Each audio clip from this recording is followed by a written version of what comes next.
Welcome to the Financial Coaches Podcast, where we talk about how to build your practice from startup to scale up while being the kind of coach your clients crave. Finally, a podcast for financial coaches.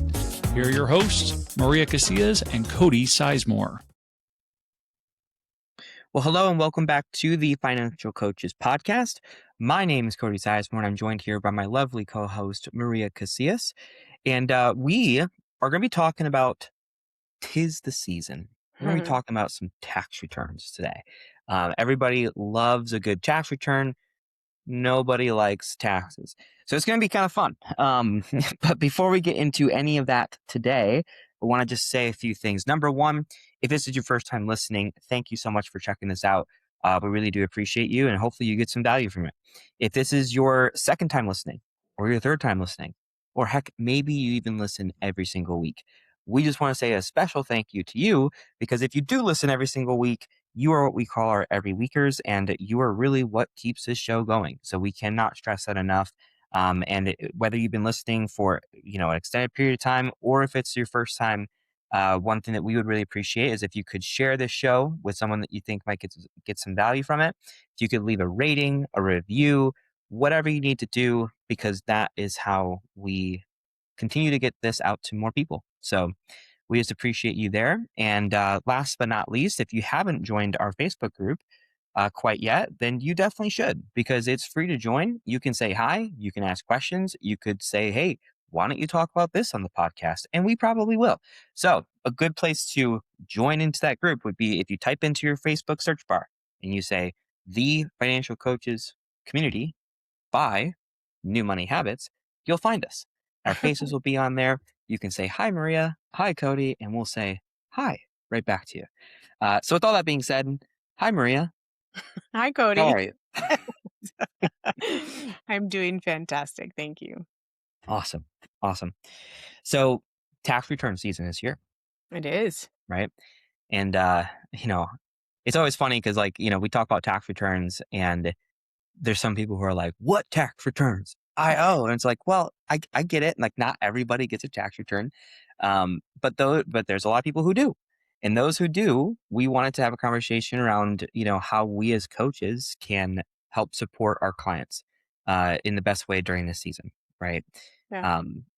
So that's really what I wanted to have a discussion around. And I think that there's something that tends to happen in this season with financial coaches, especially coaches who are maybe within their first year or two of coaching.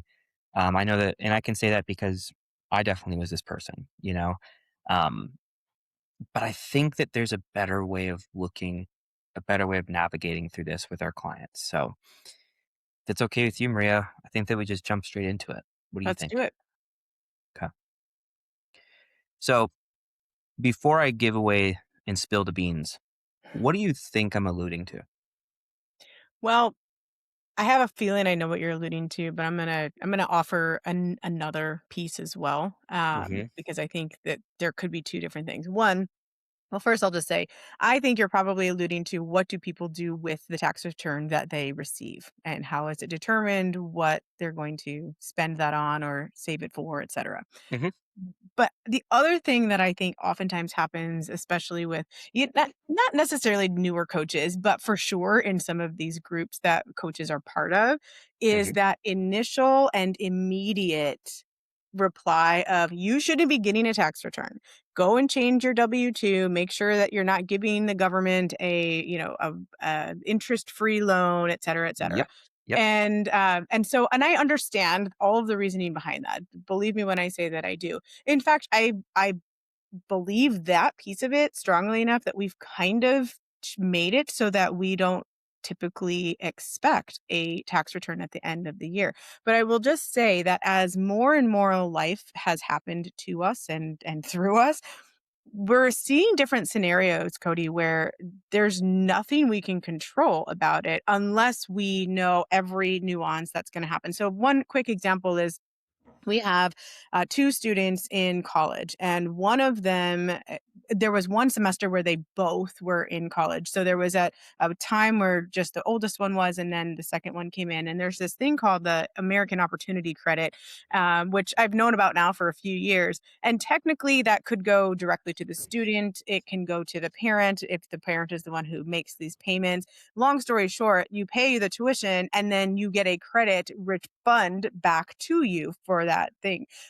There's really no way for us to truly anticipate exactly how much that's going to be and fill out the W-2 accordingly. And so this year we're a little bit ahead on our tax stuff. And it's interesting because when you looked at all of my business stuff and then all of the stuff that my husband has with W-2, it really looked like we were going to owe about $1,700, right? So I would Yep. almost rather owe $1,700 than have this giant return because of the, I'm using air quotes, interest-free loan to the government. Right. After, though, we inputted the one semester of both college students and we're making these tuition payments for both of them, we ended up with like a $3,000 or $4,000 estimated return. And so it's just because we're getting the money back due to the opportunity credit. And so I just want to throw that out there because I think it's so easy for us to fall into well, you're not doing something right when there really are these nuances. Yeah. And I'll even share, like, I did my taxes yesterday, right? And I would imagine, I try and do everything as best as I can, right? But like you said, there's nuances. You know, I'm paying for health insurance now, and we had a new baby, and like all these things, right? And I do my quarterly estimates and everything like that, right? Um, so we ended up getting, after all was said and done, like it was basically like $7,500 of a tax return. And Yeah. I'm sitting here, I'm just like, cool, you know, like I'll take that. So I'm not Mhm. necessarily upset with that. But that whole nuance of like interest free loan, all that good stuff. Yeah, I think that like as close to break even as we can get, then great, right? Because that just means that you have more money throughout the entire year. Mhm. But as I will, as I will also just kind of piggyback off of what I just said, that $7,500 return ish that I got, um, I'm extremely grateful for that because as as we kind of talked a little bit on this show, but more so behind the scenes, me and Maria have talked about, um, I need that money. Like I got some stuff that I need to cross off my list, get taken care of. So it definitely felt good to just kind of have like, a blessing put towards us. So, and I know that's the case for a lot of the people that we serve as Mhm. well. Um, Mhm. so that's a good segue and kind of going into the main conversation that I wanted to have, which is like when we have these situations to where we have clients who receive a relatively large tax return, we'll call it like 3,000 or more, right? Um, Even over the last couple of weeks, I've been talking to people who have seen 4,000, 7,000, 9,000. I did mention that one client to you. I don't know if we talked about on the show or not, but they received a $21,000 tax return. Wow, I actually forgot you had mentioned that. Now that you bring it up, yeah, I do remember you saying that. But yeah, Yeah, that's a big one. yeah, yep. So you know, things are all over the place, right? So, Mhm. um, So I think that we as coaches, we see these big windfalls of money coming into our clients' lives. And while the clients are excited because they're getting the windfalls, we also get excited because we're like, hey, here's something that, these people can potentially make a lot of progress with. Right. Mhm. And with that excitement, we then start thinking and brainstorming about all the things that they could do with that money to make progress on their goals, work through their game plan, whatever it might be. And I think that sometimes, and I'm speaking very, very transparently because this was me initially, like the first couple of years when I was coaching. I would get so excited about these moments. Um, and I would just start kind of like brainstorming different options with them, but I would even say probably for them Mm. and giving them a few options and be like, well, you can do this And if you do this, that means you can do this too, and you can do this too. And that's one route that you could take. Or there's this other route that you could do this, this, and this, and this. And whatever route you choose, you're going to be like so much further along in your game plan, so much further along with your goals. But it was all goal oriented stuff, right? And I never once really took the time to take a step back and ask them, well, aside from what we're working on, which would be your goals, what other things do you guys feel like you might want to do with this?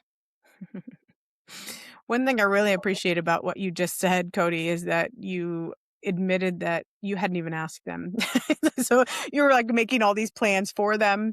You got excited as if it was your own money that you got to plan things with, and didn't Hmm. even ask for the permission to engage in that brainstorming activity with them. So I appreciate your ability to see that little bit of a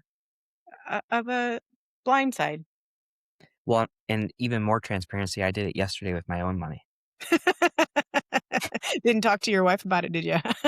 Well, in the car driving home from the tax appointment, I was like, yeah, and with this money where we can build this and we can get that part and then we can put the rest towards this. We can knock that out. And then when we're left with this much, we can put it towards this. And that'll be a really good start so that we can get that knocked out by April and blah, blah, blah. And, we had that conversation. And then, like, probably 4 or 5 hours later, it just kind of hit me to where I was like, I never asked her what she wanted to do. Mhm. Mhm. So, so I like brought it back up and I said, hey, I'm sorry. Um, Um, I've been under an immense amount of stress and I've been praying for this. And when we got the good news, my brain just started going a million miles a minute. mhm. And sorry, is there anything that you would like to do with this? And she basically was just like, yeah, well, it's fine. I kind of figured that that's just what was going to happen. So, She uh, knows her husband, does she? yeah, yeah. But she did tell me, she's like, all I ask is that we just have like a extended day trip together, like a Saturday, Mhm. Sunday evening Mhm. kind of thing. Nothing crazy. A couple $100. That's all she wants. And I'm like, Mm. that's fair. Yeah. Um, so even now, like, even though I've had these experiences and I've corrected myself with my clients, I found myself doing it with myself yesterday, Mhm. so and I know that I'm not the only one who does this kinds of stuff. So, No, no, you're certainly not. And I think a lot of times, especially as if we're in this entire industry of financial coaching, chances are we're kind of planners and we like that kind of thing. We like mhm, putting those plans together and the puzzle pieces. And then when we have it in our heads before we even have the resources for it. And then when those resources present themselves, we get overly excited and we're ready to put those pieces in place, but forget sometimes about who else is putting the puzzle together with us. So I totally understand that. mhm, For sure. yeah, Yeah. One yeah, thing that I will say that helps to sort of quell this temptation a little bit, Cody, is having some idea ahead of time, excuse me, of when do you get windfalls, how are you going to be putting that into place? And the only reason I say it like that is because technically then it's still part of your goals and your plans, as you mentioned, but it's not just the boring goals of, well, I want to pay off this debt or I want to do this. Like, it allows you to dream a little bit even ahead of time. And then when you get, whether it's $1,000 refund or a $70,000 refund, that would be ridiculous, but 20,000 even sounds ridiculous. If yeah, you have that range, then you already kind of have an idea of what it is that you want to do and you can check that stuff off. All that does really is take out that emotion from it, that excitement of like, oh, now I actually have it. What do I do with it? Because then you end up naming your money about four different names. And that becomes an issue because when you get $20,000, it sounds like such a big number that you're like, I can do this and I can do this, kind of like you were doing in the cart, right? And I can put it on mhm, here and here. But when we're not looking at actual numbers, our brain tends to overspend that. It's like that thing that we say is going to be 4,000 actually was 7,000, and so that 20,000 doesn't go quite as far as we thought mhm, it would. And so having those numbers kind of ahead of time does help a little bit with mhm. that temptation. Yeah, and I think that everything you just said is correct. I think that, like, one thing that we should really even ask our clients as coaches. We should be like, hey, in the past, if and when you've received a tax return, what have you done with it? Hmm. You know, and I think that you might find some answers that you might not be super surprised by, because I think a lot of people will be like, oh yeah, like we went and we took this vacation, or we, fixed this thing in our house, or we got a new refrigerator, or whatever it might be, right? Um, but then you might be surprised to hear like, oh yeah, like the last tax return I got, I actually put toward, my debt, and I paid off this loan, and this was before I even met you, and blah blah blah. So I think that even just asking like, what have you done in the past, Hmm. will give you an idea of like what type of person they are. And that Hmm. doesn't necessarily mean that what they did in the past is what you should do moving forward, right? Hmm. But it gives you context, right? Yep. Because what I have found, especially in more recent years, is that if we just simply ask them and we say, hey, like, I have my thoughts around this tax return that you're receiving, and how we might be able to utilize that to maximize that money as best as we can. But I'm curious about you. Like, if this was your situation, which it is, what would you do? What do you think makes sense? Right? Do you have anything that you've been kind of waiting on? Because maybe there is something in their house that has been pushed off for a Hmm. long time because Hmm. they're so focused on this debt, um, that maybe they could just knock it out. Maybe there is something to where it's like, hey, a big thing for our family that's really important for us is that we do like a yearly camping trip, but money's been so tight the last 2 years that we haven't been able to. And that's really wearing on our hearts. But maybe you would have never have known that kind of Hmm. thing. So I think that it's worth opening up that conversation, having your plan in your back pocket that you can present as an option, but you need to hear from them first, you know? Yeah. And I think that it's totally okay to have a tax return be split up and not just be all goal oriented, because I think that as I'm talking through this, these are thoughts that are just kind of organically coming to me. I think that if we as coaches push our clients to put their tax returns almost exclusively towards their goals, and that's maybe not the client's initial wish, that's like our wish that we kind of pushed onto them. Hmm. Um, I think that's pretty egotistical, in the sense of like, we're kind of using this tax return to manufacture results so that Mm. we feel good about their progress. But maybe that's not what's going to make them feel good. Hmm. Maybe what's going to make them, if they have a $5,000 tax return, maybe instead of putting all 5 grand towards their credit cards, maybe they take 1,000 and they do a weekend trip with the family, or a week trip, with the family. Maybe they take 1,000 and they fix a piece of drywall that has been needed to be fixed in their ceiling for the last year, and then they take another 3,000, they put it towards their credit card. That's what's going to make them feel like they're making the most progress. Yeah, I agree. In fact, just to make sure that we are understanding what I was saying earlier, any of those things that I say kind of seem like they're then woven into the goals. It is a Mhm. conversation that has to be done for them and with them. And it's very seldom like just paying off debt or things like that. So it really kind of goes into what are their own priorities, and it has some of those things woven in there for exactly this purpose. I really love that you brought up the idea of it being potentially. I think you used the word egotistical about Mhm. looking for like padding those results, Mhm. because I think I don't know. I am not much of a data person, to be fully transparent with you, because I really do try to just make it about what they're looking for. Um, but I have seen where some people will say, my clients are doing X, Y, and Z. They've paid off this much debt and they've done this, and they only make this amount, and all of that might be true. And yet, if there's some of these windfalls that are coming in, if that's not accounted for, then I think you're absolutely correct that it does kind of pad those numbers. And it's like, especially if you start working with somebody. in, let's say, February, and then, you give your results in April. My clients paid off $35,000 in 2 months. Well, if you're not accounting for the fact that they got a $20,000 tax Right. return that they use towards that, yeah, it really kind of does skew that a little bit. So that's a really good point that you're making. And it's something for us to be aware of as we're watching other people's results that they're stating out loud. You want to know how I know it's a good point? Because you used to do it? Yeah, I have No. experience with it. Yeah, Oh, yeah, yeah. And I think it's a normal thing to do, like, yeah. but as we grow and we mature as coaches, we kind of pick up on these like little things that we kind of do or that we're feeling, and we're like, well, what's the actual intention behind that? Yeah. And when you start questioning that, it can allow you to be a better coach, which will allow your clients to have a better experience. Yeah. So, I think if you start to redefine and or read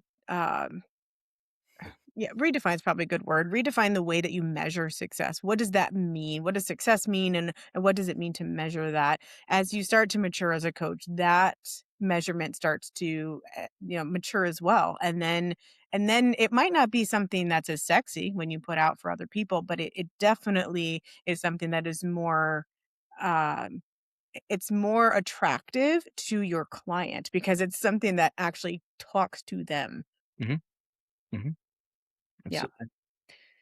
So all in all, moral of the story is that we should curb our enthusiasm a little bit when it comes to the tax returns.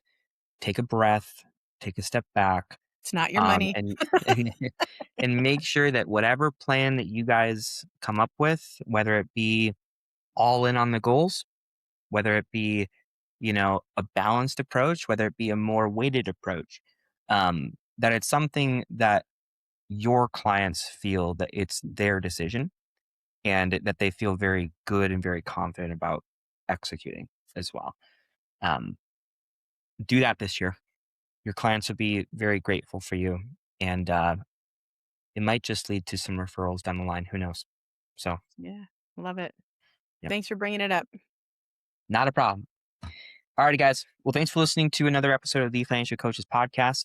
Make sure to tune in next week for another grand spanking new episode and a lot more fun. So, you guys take care, have some good conversations with your clients, and have a good tax return season.